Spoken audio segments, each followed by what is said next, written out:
Hey, welcome back. What's up, everybody? Welcome back to another episode of the Juice and Toya podcast, brought to you by One Body LA. I'm your co-host, Juice. And I am the other co-host, Toya. Welcome back to another episode of the podcast. Yeah, this is a night edition. We're shooting this at night because we don't have Juice time and during Toya the day. After dark. Yeah. It's not going to be that dark today. No, it's the normal. But yes, we're happy to be back filming another episode. Yeah. And we have a really more of like a conversation one for you today, but I think one that's really important and kind of covers a lot of different topics, and I think is just great for our community as well to share. But first, we'll go through our housekeeping. I'm going to say the first one. We have new merch. Wow. Hey, check me out. It's finally here. This is one of the pieces. I'm not wearing any of the new merch today, but we got some new pieces. It's finally here. It looks wonderful. This is a men's crew neck, but I'm going to be getting this for myself. Look how comfy. This is hers anyway. So. It's going to be mine. Yeah, yes. But we got you only get one. You only get one body printed on the shirts, and we also have some other colors as well. We got some blues in there. My personal favorite is the new women's long sleeve blue. It's like a deep royal blue. It pops. It's beautiful. It's perfect. Wow. And the men got a new blue long sleeve hooded. A different hoodie. What is that like? Maybe like a. It's more of a training hoodie. Charcoal gray, not charcoal. No, it's blue. Like a. Oasis blue. Oasis blue. But we got some new colors, some new pieces, and we're really excited. And we also restocked some of our previous pieces as well. Yeah. So if I'm probably going to get out this sweatshirt. It's getting hot. Yeah, you can take it off. Okay, cool. But this is the new crew. And if we are ever out of size or out of stock in a size that you need, please shoot us an email. Let us know. It helps to see what is in demand as well. We sold out of a lot of pieces over the holidays. Some of the pieces, unfortunately, if it's out of stock, that's it. It's discontinued. But some things we're able to get, so always let us know. For sure. And then Level Up 2.0 challenge. It's not too late to start. Never too late to start. We did start the actual challenge a week ago or 2 weeks ago if you're listening to this now. But we have people who are starting this week, including us. We were sick the last week or so. So sorry we haven't been able to put out a podcast. But, man, we got hit with the flu. This is why we're excited to be back to normal, because we were. Like the flu. Like, I've always taken the flu for granted, to be honest with you. Like, every year, like, you know, you get the flu shots. And I'm like, I haven't taken a flu shot since 2015 just because when I did take the shot, I got sick. Twice. So twice. And I was like, what's the point? So now I see the point, because it literally took me out for a solid 7 days plus. We're still not 100%. Crazy. It's been beware out there. It has been like 9 days, and we were like for real down. Yeah. So if you hear some little, some throat, all that stuff, we apologize. We're getting over it. But other than that, we got the Level Up 2.0 challenge going on. Again, we're starting behind schedule. This is more of a support. A community program to where we want everybody to support each other, no matter where you are in your own personal journey, whether you're on week 2 or week 6, it doesn't matter. This is an 8-week program that's dialed in with strength and conditioning. So it's 5 weeks of strength, 3 weeks of more conditioning, high intensity workouts, and it's all built to just help you build strength. The biggest consensus from the people who've already done it is, and which is why we designed the program, to build strength, to be a lot stronger and understand how much more you can push yourself, especially with going heavier with weights, but also just the conditioning of a lot of people feel like they're not having to rest as much. They're getting through those intervals a lot faster.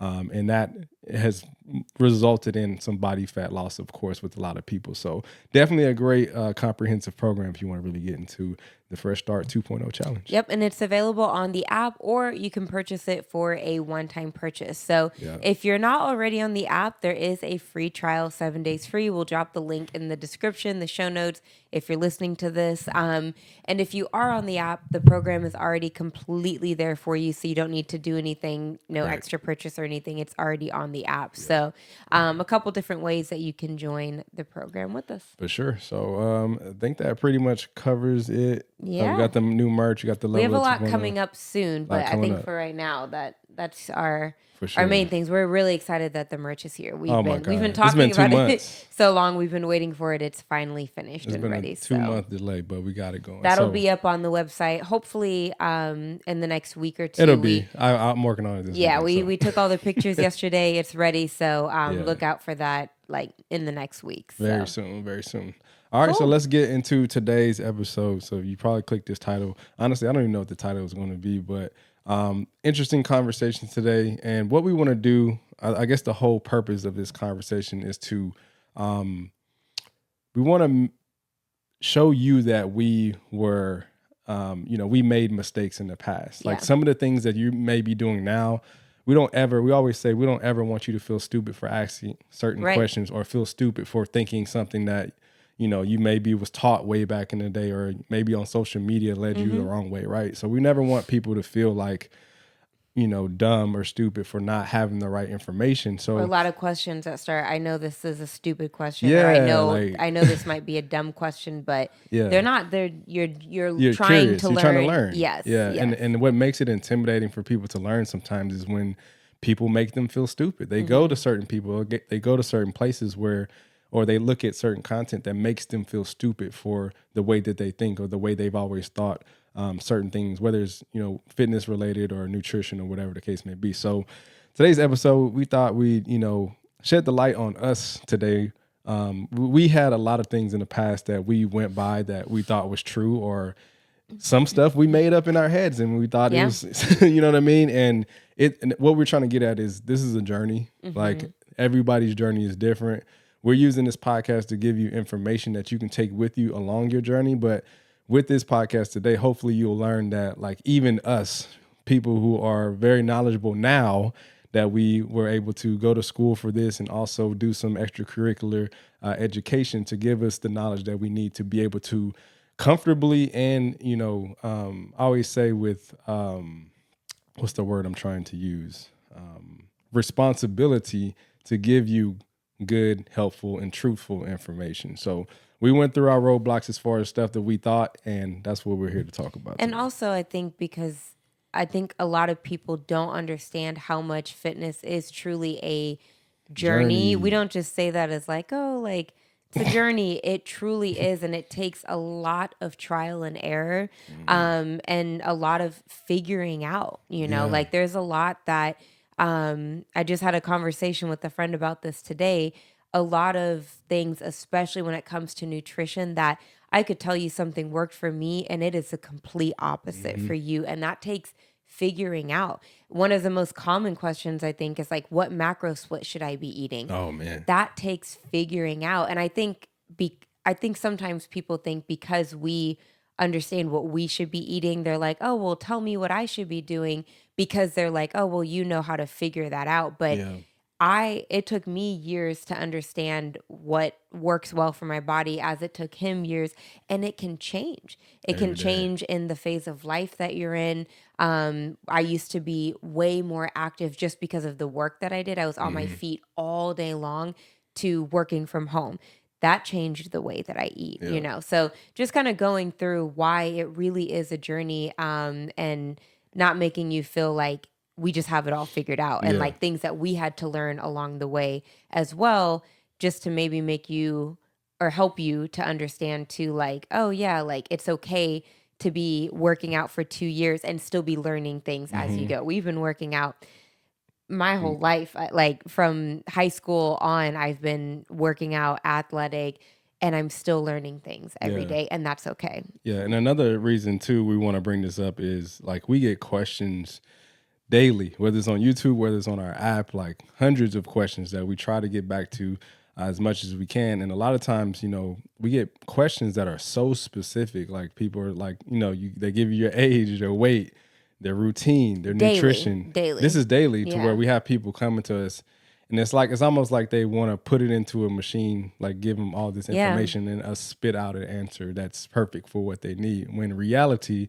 some things that you can be doing within the things that you presented could be conflicting, and it's hard to explain that in just a conversation, right? These like, are or in a DM or an email in a DM or message. Email. Like these are really, things that you might have to just, again, we always talk about it, consult with a trainer or somebody who can really break it down for you, because it's not that easy. If we could just tell you exactly what you needed based on all the information you provided, it wouldn't, like, we'd all have the results that we needed. But again, it's trial and error. We can tell you one thing to work on. It's probably going to take you 2 or 3 weeks to even get acclimated to what we see if that is to see if that's even what's broken, right? So it takes people, we want to get out of those microwave results. It takes people sometimes years to figure out, oh wow, this is exactly what I need, or this is what works for my body. But that years of learning is worth it, because now that when you finally have it figured out, it's like you've unlocked just like the masterpiece, right? You unlock everything you need to really focus toward the goals that you need. So let's get into it. What's one thing, what's your biggest thing? Let's go with the number one thing. I think my number one thing, and this is my number one because I still see it daily as well, is that lifting makes you bulky. That is one thing that I feel like is still not broken. In like, I think there's still so many women specifically afraid to lift weights because they don't want to look too bulky, or they're afraid of gaining weight from putting on muscle. And I was 100% that, probably until my junior year of college. All I did was run and do push-ups and sit-ups. Like, the only time I really touched weights was athletic conditioning or strength and conditioning in high school. And man, I don't know how I'm not injured to this day. Let me ask you this. Was it because you avoided weights, or was it because you were inexperienced and you didn't? No, I avoided them because I was a runner, and I felt like if I squatted and lifted weights, my legs would get bigger. Heavy. Yes, and my legs would be bigger, and runners are supposed to be skinny. Gotcha. That was my mindset. And going into college, I only ran. We had a beautiful, what's it called? Center. Rec center? Yes, we had a beautiful rec center. I mean, like, everything you could need, and all I did was cardio. Like, there was a track that overlooked the like intramural basketball court, and I think it was maybe a 400, and it was indoor, and so I would just run laps around that track for like 30 minutes, 45 minutes. That was my workout, and then I might go do some abs, and then I would drive home. Like, so I can't tell you, I don't think I touched a weight, and I jump roped a lot. I love jump roping, so but more cardio, yes. And it wasn't until I started competing that I did bikini bodybuilding. That's what got me into weights. And I know that I've said there's a lot of pros and cons to competing, underlying cons, but one of the pros of me competing was that it did lead me to strength training. So I'm extremely grateful for that. Shout out to competing. Shout out to bikini bodybuilding. But that's when I started to lift, because that's when I had a coach. And that coach helped me to understand why I need to be lifting. And I just told him this today or yesterday. Even when I had this specific strength training plan, I would do my strength workout. And what did I say I would go do?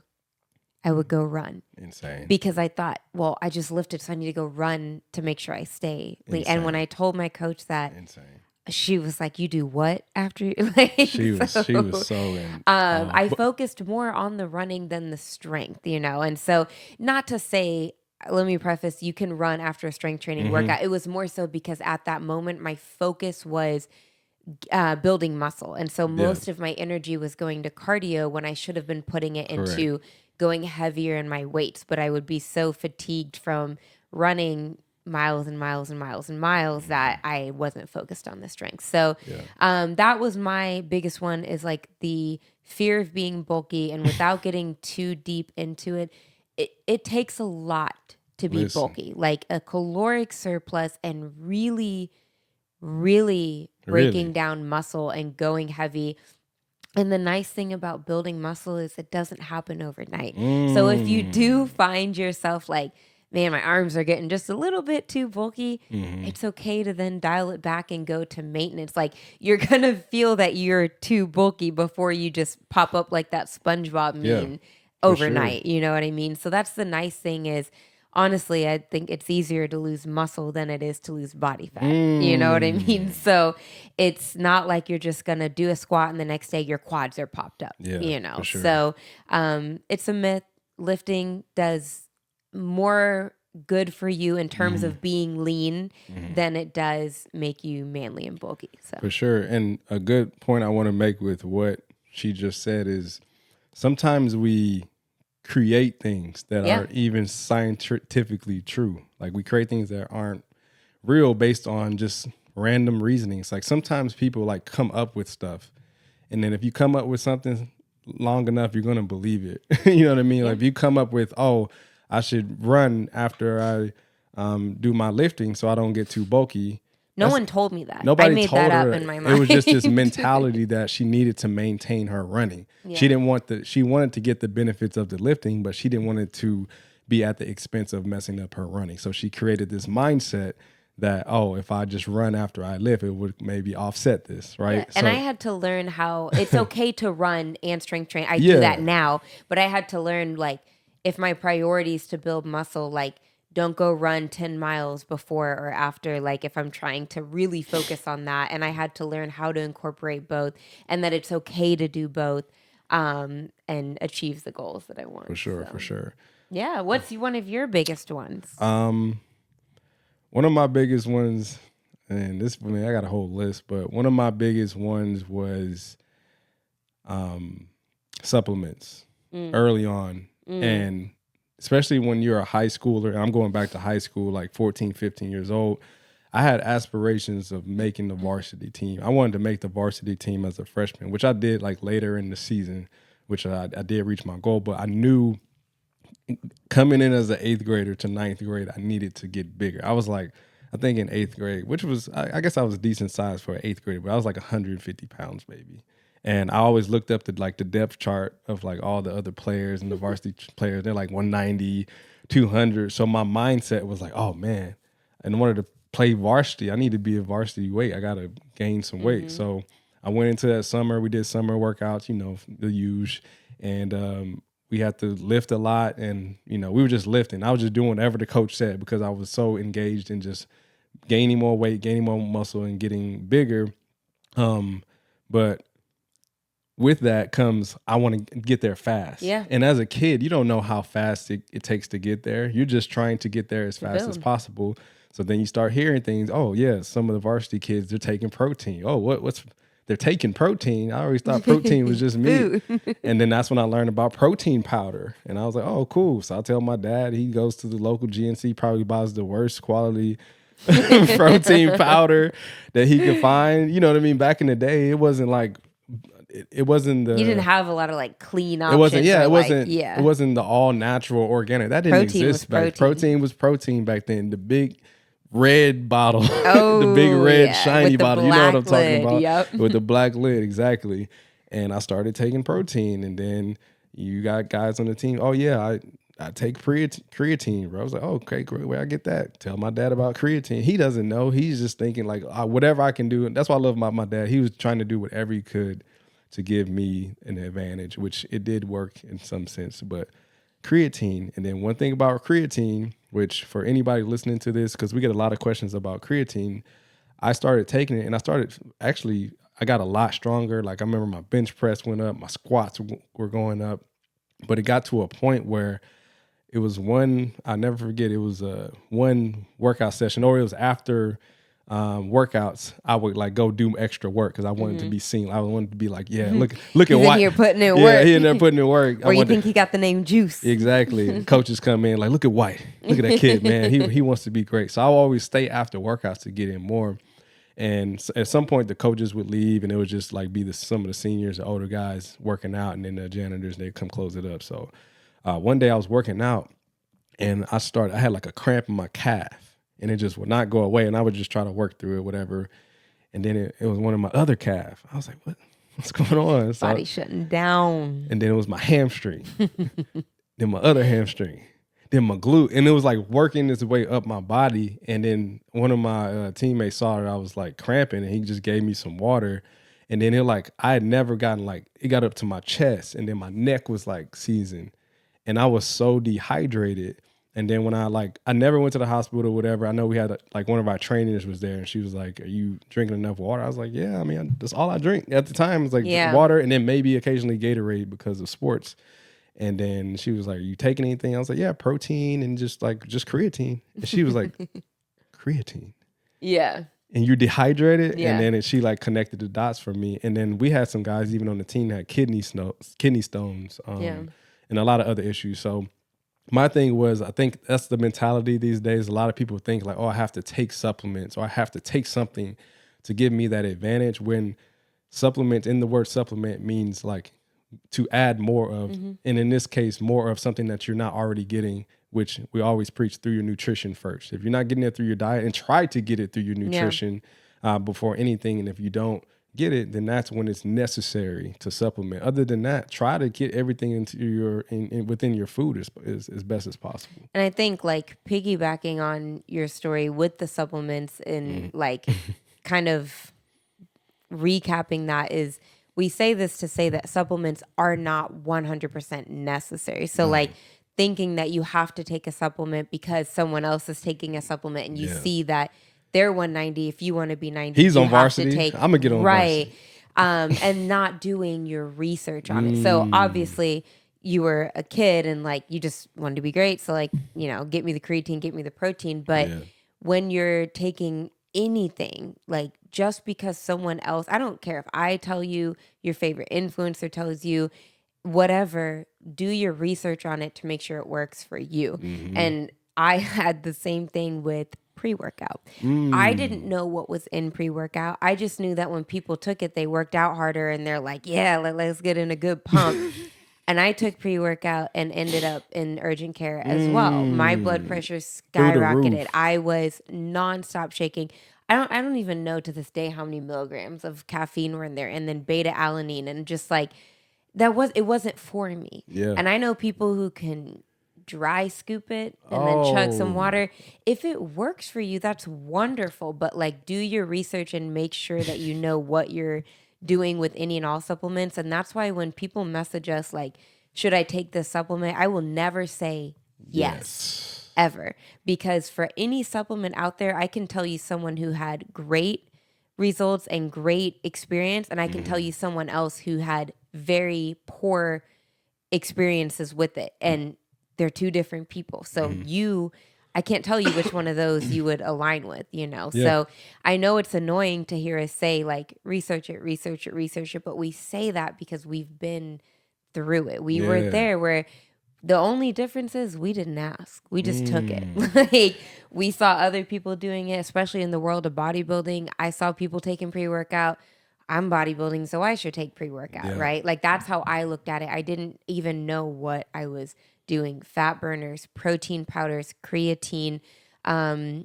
What's the other things that BCAAs, like BCAAs. Many things. And a lot of them like can be harmless, and like BCAAs, for example, like you should be getting that in through your diet, but it can help aid in recovery. Correct. And most of the time with BCAAs, like it might affect, like you might be peeing it out and then you might be wasting money because you're not really absorbing it. So sometimes they can be harmless, but in cases like creatine, if you take that and become dehydrated, that can be very, saying dehydrated. Water retention pills. That was a big one, especially in the world of bodybuilding. Taking pills to help you expel water, that can cause major dehydration. So all of these different things, all of that to say, we really don't take any supplements. Like we use protein powder and smoothies, like I guess occasionally now. We haven't even really been making lots of smoothies.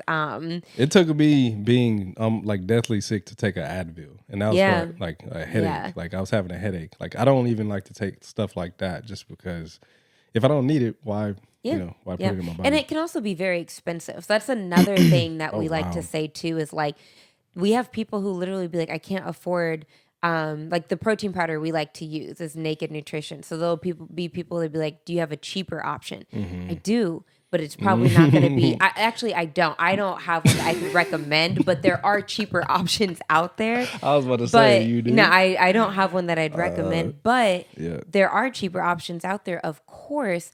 but what else are you getting in that protein powder to where you can take that, let's say it's $20 a tub, go buy some chicken breast. You know, like at that point, it's now you're sacrificing quality just because it's a protein powder when you don't necessarily need it to be a powder. You can eat protein and it's probably going to be cheaper for you. For sure. You know, so keep that in mind with any supplement. If you can get it in through your food, it's probably going to be cheaper and you're probably going to get a better quality of it too. For sure. Speaking of food, one of my other mistakes that I made was, and we mentioned this in the past podcast, I used to think peanut butter was a crazy protein. Yes, sir. I'm talking about 6 grams a serving. I'm talking about I got a jar in my locker after workouts, scooping and just eating it straight out the jar. That is a very common one. Like peanut butter was protein, like it was everything. And I don't even know if I actually learned that it wasn't very protein rich in with the ratios to the amount of fat that was in it. Like I didn't really learn that until I was deep in college. So I was doing that for a solid 6 years thinking I was just killing the protein. Yes, sir. That's just an easy one right there that I'm sure people to this day, and we had some people comment on our last episode and say, wow, even now I think that is a protein. very common one. Don't feel stupid. I thought for about 8 years until I realized, same with almonds, almond butters, like nuts. Yeah. Another food one for me, which we also kind of touched in the last one, was that all calories are created equal. Stop it. Please stop. If it's like 200 calories in chicken breast, but the cereal was 150, I ate the cereal because it was less calories. A lot more sugar. All carbs, no protein, and not even a good complex carb to help me like with anything bodily. So that was a big mistake, was just like, which we see often in the form of, I'm tracking and I'm staying under my calories. I don't know why I'm not losing weight. So just because you're staying within your calories, I'm sorry, it does not mean you're going, like, not all calories are created equal. I wish we could tell you it was that easy. Yes. And I see so much of like, as long as you stay in the calorie, it just like, ask yourself this, like, let's say you had to stay in 1,700 calories and all those calories came from Oreos. There's no way. Is that the same as if your calories came from like whole foods, plants? Especially if you're working out, lifting heavy. It's not the same thing. Your 1,700 calories of Oreos, your body's not going to use any of that. It's not the same thing. So that was something that I didn't really learn until college. And even then, like, I would read like magazines that would like have all these like skinny people in it. And it's like, oh, they eat 1,200 calories a day. And I'm like, bet. Cinnamon Toast Crunch. Like literally like looking back, I'm like, one, that was awful to read. And I hope that's not still in magazines to this day. But two, it's no explanation of like what healthy eating is. They're just giving you a number and you're like, cool, if I stay in this number, I'm good, right? Yeah. So that is something that we had to learn too, is understanding food, understanding that it's more than just calories. It's not just, you see the nutrition label and you see like 120 calories, carbs, fat, protein. Like we see the calories and that's the biggest number on there. Yeah. Like the calories, you see that and you're like, bet, not that many calories, I'm eating it. Yeah. And you scroll down to all the trans fat and the sugar and the sodium. All of that matters. You got to think all of that stuff is included on the label for a reason. Yeah. Like even the micronutrients and the potassium and the sodium and electrolytes and stuff like that. All that stuff is included for a reason. So you might as well look at it and pay attention to those numbers. Especially, if you're a calorie counter, you really need to understand macros and get into macros to really help you make that efficient. Exactly. Yeah. So what's another thing? Man, mine. I got an easy one. Yeah, go ahead. It took me honestly until I met Toya, really 2016, 2017 to break this stupid habit. But there are no stupid habits. We're all learning. No, I mean it's more of a mentality. It's more of a mentality that the no sleep. I don't need to sleep mentality. Yes. Right? Like I don't sleep. Like when did that become so popular? Because even I caught myself. I sleep when I reach my goal. Exactly, because even I caught myself in that mentality of like just like, when you sleep, you wasting time, like, hearing all those hearing all those motivational talks and stuff like that. And like, a lot of the inspiration I got early on, especially like between high school and college was like from like Army vets. So you hear them waking up 3 a.m., 4 a.m., going to sleep at 10, 11, like 5 hours No of sleep. Exactly. So like it was always this mentality that like, oh, if you're sleeping, you're not going to be successful. And I lived by that for a long time. And while I did get a lot done and I accomplished a lot and I was very hardworking, sleep caught up to me like hard. And like in my early mid 20s, like when I still kind of kept that mentality, I wasn't doing it on purpose, but like it was drilled into me. Like literally for 4 years, we were doing those early morning workouts for football and it was year round. So I was programmed to wake up early and to get life started early. And I was not disciplined enough to go to sleep at 8 o'clock like I should have, like I do now. Right? Like I was going to sleep at 11 o'clock. And plus you got school. Like I went to a tough school where they didn't care if you were a student athlete. Like you just had to get the assignments done. So I'm staying up studying until 12 a.m. and to have 4 a.m. workouts. So like I always had the mentality, it's like, hey, what I need sleep for? I'll sleep when I'm tired, when my body gets sleepy. But that caught up to me and it resulted in a lot of different things. I always tell people how important sleep is to me now because now I understand like, wow, I feel obviously more energetic, without needing a stimulus like coffee or like certain caffeines to get me going in the morning. Like I feel more mentally sharp. I feel more creative. Like I feel like I'm able to come up with more content and ideas. And honestly, I'm less injury prone just because even early on, while I was taking advantage of my youth, I started to, feel certain injuries that I normally wouldn't feel when I do certain movements or exercises or workouts. So sleep is very important. If you're someone out there saying, hey, I don't need to sleep, like sleep is for losers, like bro, like that is one thing that's I gonna think catch I've up never to you. had a problem with. No, like. you got your sleep. You got your sleep. It's a mentality that's 100%. I get it in the sense of working hard and wanting to be successful. Yeah, at the end of the day, it's all about like utilizing your time wisely, but not at the expense of taking away hours of sleep that your body could really use, during the day. So get y'all sleep, man. Sleep is important. Exactly. It's like drinking water. It's necessary. Sure. One other big one that I also had that we still see a lot of to this day. Talk to me. Is that muscle weighs more than fat. Oh, and to this day, I wish I could remember the professor's name that looked me dead in my eyes and was like, what'd you just say? Yeah. Muscle does not weigh more than fat. I hope we don't even need to go in depth with that. We don't need to go in depth. But we see it a lot still. So that's one that we just want to tell you. It does not weigh more than fat. It is more dense than fat. Mm-hmm. And the reason I brought it up too is because I think a lot of times people say it if they like aren't reaching their goals and they're like, oh, it's because I gained muscle. It weighs more than fat. So it's almost like it's like their reason. Not an excuse, but like and so like keeping that in mind, it doesn't weigh more. They weigh the same.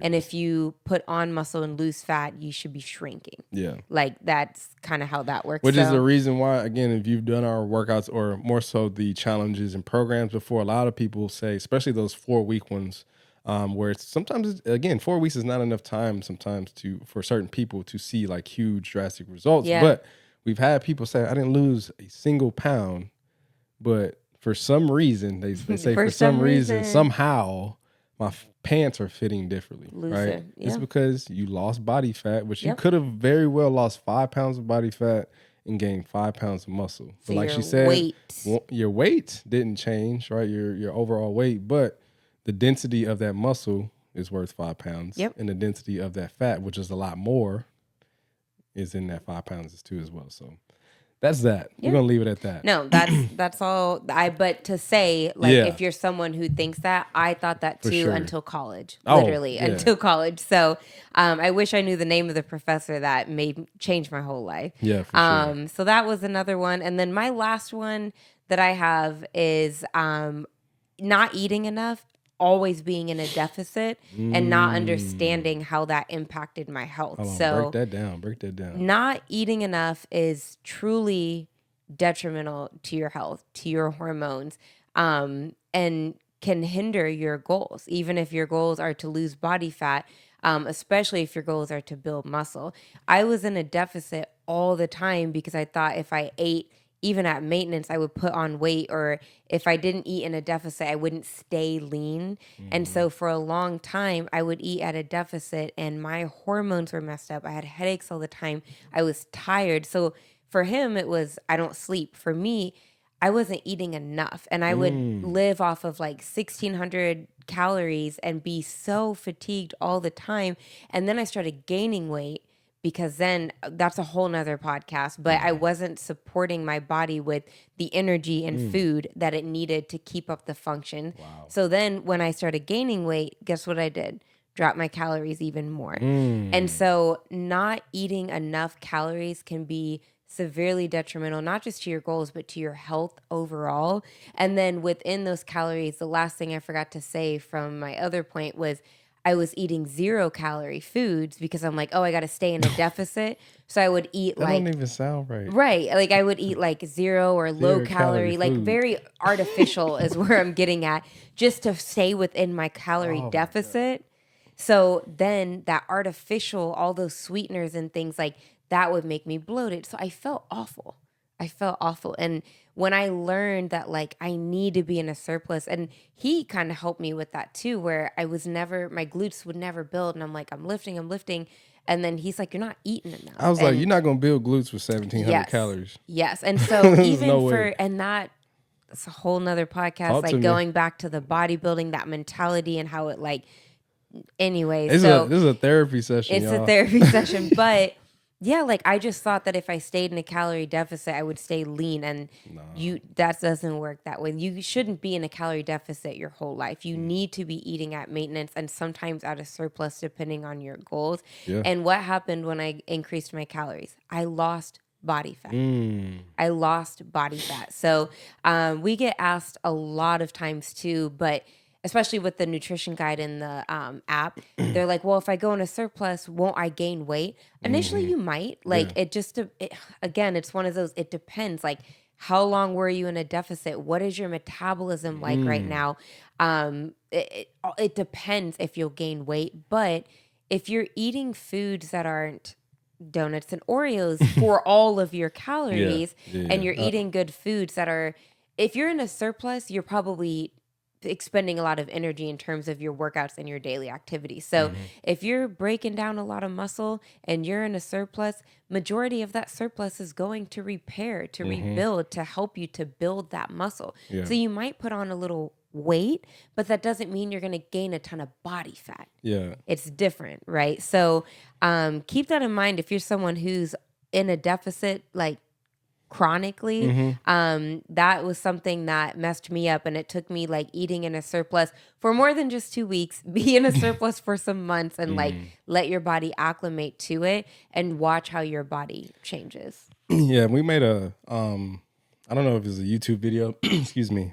We made a YouTube video or some type of video. Maybe it was on the app, but we talked about, it was like the guides on how to adjust your nutrition to your goals. So if you're trying to lose weight or you're trying to lose body fat, we said, you want to be at a deficit, and we concluded a range from 0 to 500. Yeah. The problem with that is people think ultimately, like when they read that nutrition guide, they're like, all right, well, I want to lose weight fast. I'm starting 500. Yeah. Whereas we tell people, like, sometimes you might just want to do a 100 to 200 calorie deficit or even surplus when it comes to if you're trying to put on muscle, and then work your way up. Again, it's trial and error. If you do the maximum, sometimes you're not even understanding like, oh, where do I need to fill in the blanks, because it's so drastic. But when you start with just a 200 calorie or 300 calorie deficit, and then you can say like, oh, I don't.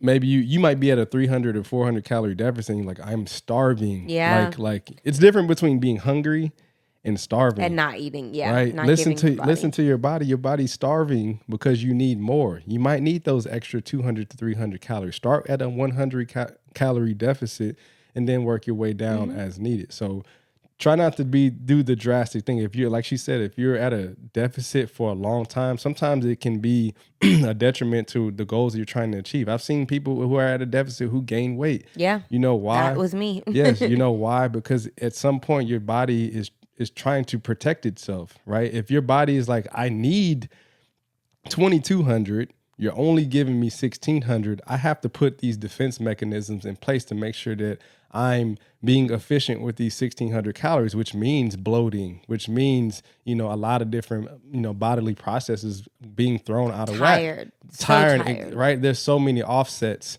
to you having that deficit. So if you really just understand, like, all right, let me just start with a 200 calorie deficit or surplus, see how I feel for a week, right? It's trial and error. It's going to take some time, see how I feel. Oh, I felt great this week. Let me try another 100 calories. And then you might get to the next week where you're like, oh man, that was tough. Stay there. And that's okay. You want to do what's going to be efficient for your body and something that you can sustain. If you're struggling every day to eat those 1,700 calories, then you need to up it. It's your body telling, and honestly too, and this is what I learned, I was burnt. Sometimes you may be burning way more than what you think what your TDEE is, right? You might think your TDEE is 2,500. You're eating, right, the 500 calories, you're eating 2,000, but really your TDEE is 2,800. But your body's telling you it's hungry, but you want to protect that deficit and your body's trying to protect you. So just understand, make those small incremental changes and then work your way based on how you feel. And when it comes to a deficit, definitely start slow because you might find that like 150, 200 calorie deficit you are losing. Yeah. And then you can stay there and you get more food, right? Like you get to eat more versus if you started at 500 and you didn't really need to drop that low. So we love more food. Correct. We love more food. And understand your TDEE is constantly changing as your body composition changes. So understand that. I want to make this point clear too as well. So let's say you lost 30 pounds over the course of 3 months. Congratulations. Like that's a good thing. But you got to understand now your body composition is different, which means your total daily energy expenditure is different. Your metabolism is different, right? All of like when you first put in those inputs, your height, weight, all that stuff to get that TDEE, right? That weight was a key component of how it computed those numbers. So if you're 30 pounds less, imagine now if you still want to be at a deficit, that deficit has to change, right? That range changes a little bit as you lose weight. And the same thing if you're gaining weight, right? Yeah. That TDEE is constantly changing. If we had a magic number that we wanted to hit every day, everything would be perfect. Everybody would be reaching their goals like that. But since that TDEE, I mean, even on the daily, like your body might need 2,600 one day.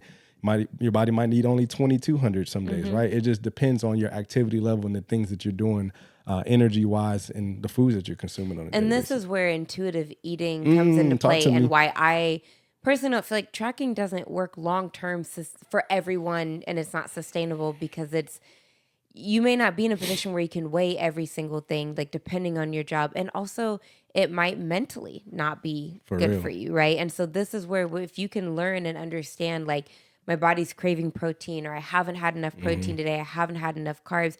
This is where that comes into play because some days you might be hungrier than others.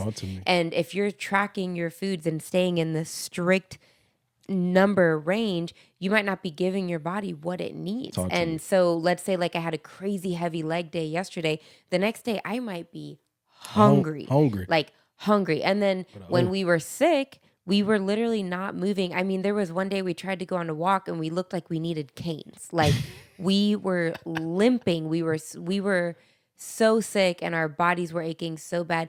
We hardly moved. And I wasn't as hungry. I wasn't burning as much, So I think I ate one today. Yeah. Yeah. And we were surviving on like soup and bread, like just like getting something down and like nothing else sounded good. But all of that to say, let's say we were tracking our calories and are forcing ourselves to eat a certain number that day when we may not have needed it.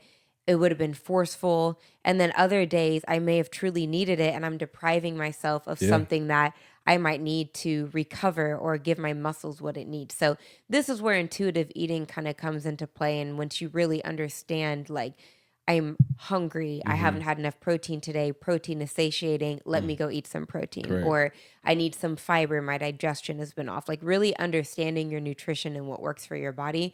This is where that can be really helpful. For sure. So we have to hone in on nutrition because again, we talk about that all the time. Like that's the most important aspect of health and fitness that I think a lot of people need to really grasp. And I think if a lot of people grasp nutrition, I think that will be the biggest thing that kind of help their journey as far as whether you're trying to lose weight or build muscle.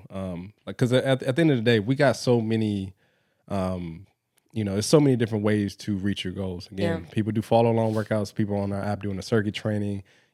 People just follow workouts on TikTok, which there's so many inspirations out there. But at the end of the day, I don't think a lot of people, worry about getting those workouts in. It's the food, right? That's the non-negotiables that people struggle with. So we have to hone in on that a little bit. And I think if you think of it at the mentality of your nutrition, let that be your fat loss or fat gain, not your workouts. Let your workouts be what sculpts your body, what makes you feel stronger, what builds your muscle, what makes your heart strong, your muscles, let that be your physical, but in terms of like strength and health cardiovascularly and things like that. But when it comes to fat loss, majority of that's going to come from your food. Correct. And same thing with fat gain and muscle building, like that is still going to be important. Obviously with muscle building, it's a little bit different when it comes to the importance of the workouts too, but your nutrition, man, like that is for sure key. It's very key. Another thing I want to talk about,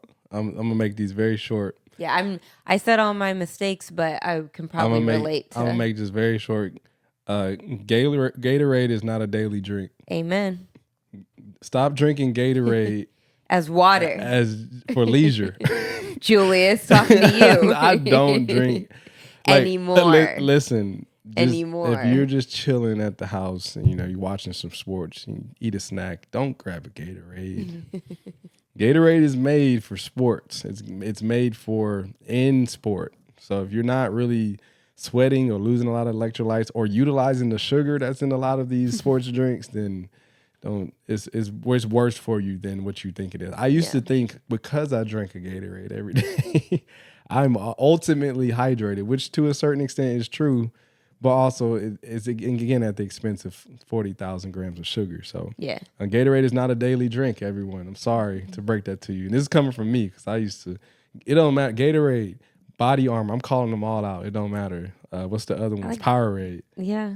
I love Body Armor. Oh, yeah. It's not a daily drink. And another one, and this is more recently as I got older. Whew, man, listen. If I could go back and see the shoes that I wore back in the day, your shoes matter. When it comes, and I want to do a whole video on this, but the type of training shoes that you use really matters. Like I used to try to be cool and work out in Air Max 95s and like stuff that's more built for casual wear. You see dudes working on Jordans like that. It's very harmful Gucci to your feet. Shoes, Chanel. You might see some people flex. You might see some people flexing at the gym. You know what I mean, doing some burpees and some Louis V. Like, listen, these shoes matter, and I think I'm a lot more into it now, especially after tearing my Achilles. Yeah. But it makes a big difference on how you lift, and if you're lifting in running shoes, which are a lot of running shoes are very thick at the bottom, and a lot of cushioning. It has a built-in cushioning system. Sometimes that can be detrimental to like a lot of lower body exercises and workouts that you're doing, just because you don't have the proper foundation for your feet to properly do something. And it can also hinder you because if you're not stable, you don't feel confident going up in weight. But it's not you; you're just not stable because of your shoes. Man, listen, real quick. I had a client, very very short period of time. I think I trained him for about 3 months. He was doing some movie or something. So I was training him, and I would train him more so with lifting, and then he would tell me he would go and run. So one day I trained him at the park. And he was like, all right, when I finish this workout, I'm just going to run around the park. So as soon as we finish training, he takes off and then he goes to the track and he starts running. And then I'm looking at him. He takes off. He's running like 400s. This dude had on Metcons. Metcons. And he said he went on a 3 mile. And if you don't know what Nike Metcons... my calf. If you don't know what Nike Metcons are, they're built to kind of give you a flat foundation so that your entire foot can kind of be on the surface. And it helps with lifting. It helps you kind of feel solid in your feet, especially with a lot of lower body exercises. So if you have a super flat surface shoe that's built for lifting, and it's making you feel grounded, and you're running on your toes, the balls of your feet, in a shoe that's not built or has the flexibility in the outsole to be able to give you the push that you need to get through those runs, that can be dangerous. And then later down the road, he's always talked about his knee pain. And then looking back on it, look, nearly as the experienced trainer as I was, because I was still getting into it and understanding shoes. But looking back at it now, he should have tore his ACL, MCL, Man. PCL, all the CLs. He should have tore them all just because those shoes were not built for the wear and tear that he was putting in with those runs and then a lot of those high intensity exercises that he was doing. So your shoes matter. So we'll do, that's something on my bucket list. I've been wanting to do that for a year or so, to make a comprehensive video about like the importance of your shoe wear and your footwear when it comes to working out. So I think that covers it all. I mean, hopefully, go ahead. No, I was gonna say, those are just some of the things that we personally made, and we kind of wanted to do this podcast because we were talking about it one day. I think someone had asked a question and I was just like, man, like, I remember thinking this too. And then we get on a daily, we get like I hope this isn't a dumb question. And we're like, nothing is a dumb question, especially when you're learning and you're trying to figure out. And that's the whole name of the game, is like, I think some people assume that trainers, they just know everything, all, right? It's not true. We don't know it all, y'all. No,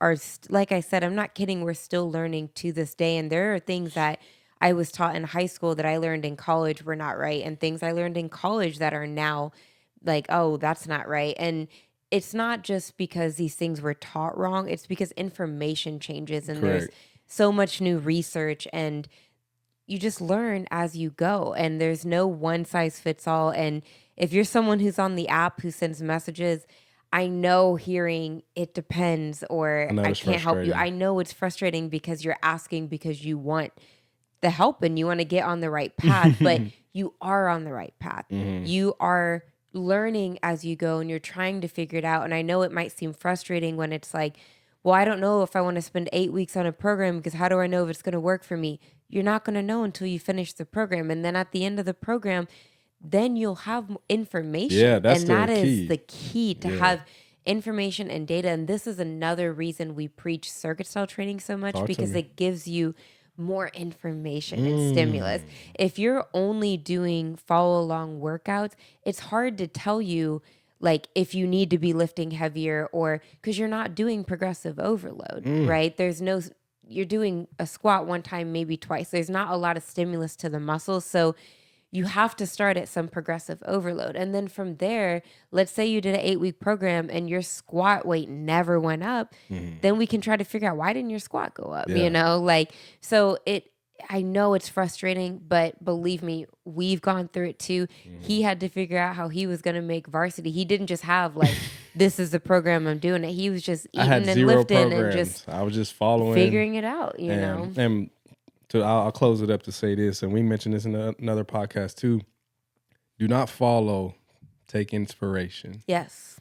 Okay. Like you see, you get it every day, and there are influencers out there who know this, and they just put out stuff because they know people will eat it up and follow it, which again, we talked about responsibility of putting out certain information. But again, take inspiration. And what I mean by that is look at it and say like, oh, that looks interesting. That may be something that I might want to implement into my journey and my program, but let me do some research on it to make sure that it's something that fits my specific needs. That's taking inspiration. Following is saying, oh, they do it, I'm going to do it, right? They look like that and they eat that and they take that. So I'm going to, eat that, right? So that's not the mentality to have, because again, your body might be the exact opposite of what their body needs, right? And now you're putting something into your body that's going to ultimately hurt you along the way. So again, take inspiration for certain things. And also too, here's my biggest thing too, especially growing up, like I ain't too ashamed to say this. If you looking at this, Reggie Bush, I used to admire,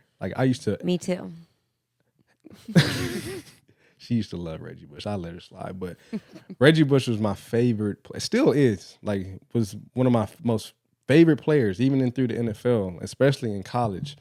And I had a coach that used to tell me, which is one of the best advice that I've gotten, because now you see it in social media, people don't kind of follow this mindset, but you need to train how you want to look. Yeah.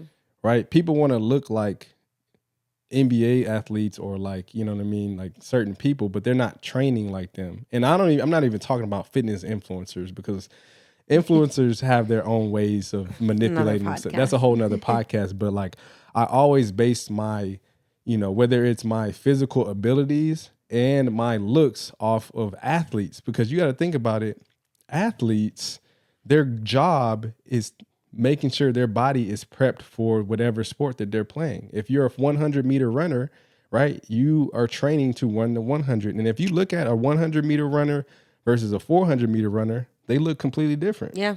They're built different, right? 100-meter runners are a lot more muscular, right? They need power. Or even think marathon runners. Yeah. That's a good, think about think about how a marathon runner is built versus a 100 and 200. So I always used to base sprinters. Yeah, like sprinters. I always used to base how I wanted to look and how I wanted to perform off of certain athletes, because at the end of the day, this is what they do for a living. They train all day, every day, and they have the body that they have. Their body is just a byproduct of their training. The body is a byproduct of what they need to do to get through their sports. But same thing with football, right? You got 300-pound linemen. They're not 300 pounds because they're fat. They're 300 pounds because they have a lot of muscle and they need to be able to block other 300-pound dudes coming their way, right? That's why they train the way they do. That's why they eat the way they do, and that's why they look the way they do. So if you're taking inspiration from a Instagram model, right? And yes, it might be her job to look good every day, but she's not performing. So you don't know what they're doing to be able to achieve the body that they're achieving, right? So again, don't follow, right? It's cool to follow people who are giving you information that you find interesting, but again, take inspiration from it and do your research. Just because it works for them does not mean it's going to work for you. Again, we don't. If somebody jump off a bridge, don't jump off because it looks cool. You don't know what's down there. So yeah, amen. All right, we've been preaching today, y'all. No, that was kind of like the basis of what we wanted to go over today. And so if you have questions, keep in mind if they're personal questions. Usually if you start a question off with your age, weight, and height, we probably are not going to be you're giving us this information because you're like, hey, this is important. This is my question. Which it is. And exactly. It's helpful. It's so helpful, but it is not. We're not going to be able to give you any information just based off that because there's so much that goes into it. So we can give you a general direction, yeah, but we can't give you the exact formula. Unfortunately, right? I don't even have the exact formula for myself, right? Yeah. Again, every day is a journey. We're trying to figure this out for ourselves. We're getting older, and our bodies are constantly changing, right? So we have to understand the trial and error that comes with us as well. So we can't give you the exact thing that you need. So keep that in mind when you're asking those things, but also understand that it is a journey. And if you have a question that's oh, this kind of sounds dumb, it's probably not. And you have to learn at some point. And I'd rather you ask and understand than assume and then go about things incorrectly. And it could be hindering your goals. So hopefully you learned something today that maybe you thought the same thing and now you're like, oh wait, that's not true, let me go research that. Always do your research. Always. But let's wrap this up with a little dad joke. And I'll end that to say the only dumb question is the one you didn't ask with Juice and Toya. So amen. Okay. All right, I have a dad joke today. All right, what's up? Talk to me. Why did the Scarecrow get an award? Oh, I thought you said in a war. Oh no, an award. Why did the Scarecrow receive an award? He in 3, 2. I'm not ready. Go ahead. He was outstanding in his field. What in the LinkedIn was that? He was outstanding and he was outstanding in his field. That's good. That's good. I wasn't ready. No egg jokes today. Okay. Thank God. All right. My joke. You ready? Mm-hmm. I'm not. Hold on. I had to write it down. Here we go. Why did the fitness coach go into the bank? Why did he go into the bank? Mm-hmm. He wanted to get some bills, some coins, some dollars. He wanted to... Why did he go into the bank? I don't know. To work on his balance. You could have done that at the gym. You didn't have to go to the bank to do that. His balance. He got to get that balance up.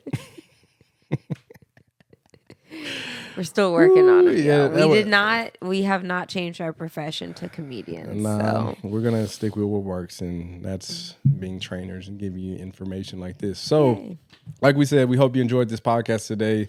Special episode of Juice and Toy After Dark. After dark, it's after 7 p.m. But we haven't eaten today. So we're going to go eat, but we hope you learned a lot from this podcast. Hopefully you don't feel alone in the things that you understood, especially coming up like we did. We were, again, just kids, and even grown-ups. We're still kids. Even grown-ups trying to figure life out. But that's why we're here, to try to steer you in the right direction. And again, the goal with this podcast is to make you feel, to be relatable, because at the end of the day, we're no better than you. We had to come and overcome these things, just like you're overcome them on a daily basis, which is why you watch our channel, and which is why you watch a lot of the content that we put out. So with that being said, we got a lot of stuff that we're working on. We're excited about coming up. Go check out the Level Up 2.0 program. It's not too late to start. I mean, it's never too late to start. So go check it out. People have done it once, twice, and even 3 times going into this time around. Check out the new merch that we got. I had to take it off, but we got the new sweatshirts, some new hoodies. And that's pretty much it. So that's it. So thank you all for joining us. As always, we appreciate the support. Don't forget to subscribe. Don't forget to leave a rating. 5 star. And we appreciate you all, and we'll see you all at the next episode. Hey, welcome back. Let's get it. Back.